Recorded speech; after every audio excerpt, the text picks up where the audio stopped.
तेबे पिला माने मु जहाँ कहली तुमको वस्तुत्व समान रहिबार अछि प्रतिकारक पटे एवं उत्पाद पटे तमे प्रथम माने सेटा चेक केमिति करबो कि समान अछि ना नाई।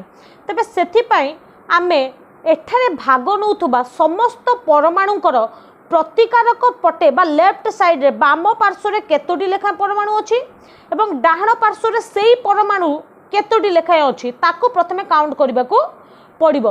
जेमिति पिला माने एठी दुईटी प्रकार परमाणु ही व्यवहार हिची कोन पिला माने उज्जन एवं अम्लजान आउ किछि अछि कि देखि दियो सब गुडा को उज्जन अम्लजान ठीक अछि। तेबे वर्तमान प्रतिकारक पटरे उज्जन रो परमाणु केतोटी अछि H2 लेखाइ छि पिला माने तार अर्थ दुईटी परमाणु अछि। अम्लजान केतोटी अछि दुईटी अछि ठीक अछि। एपटे पिला माने H2O रे परमाणु संख्या केते अछि उज्जन रो दुईटी अछि अम्लजान रो केतोटी अछि गोटी अछि। तेबे पिला माने आमे टोटल वस्तुत्व देखिबा एपटे पिला माने देखो 4 हेला बेलको एपटे 3 होउची माने परमाणु संख्या पिला माने उज्जन पाई प्रतिकारक पटे जेतिकी परमाणु अछि एपटे मध्ये सेतिकी परमाणु रहिया पड़िबो जोटी के एठी समान अछि तेणु करी किछि असुविधा नै।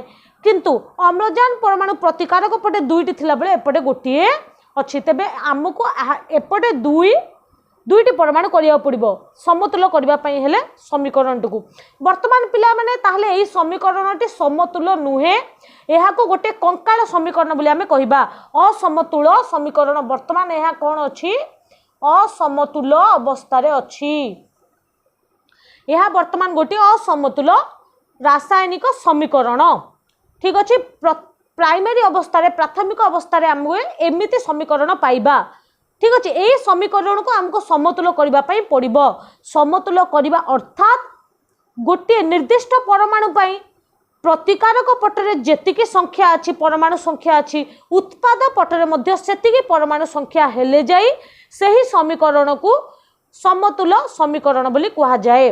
नेक्स्ट वीडियो रे किपरि समतुल करबा मु देखैबी।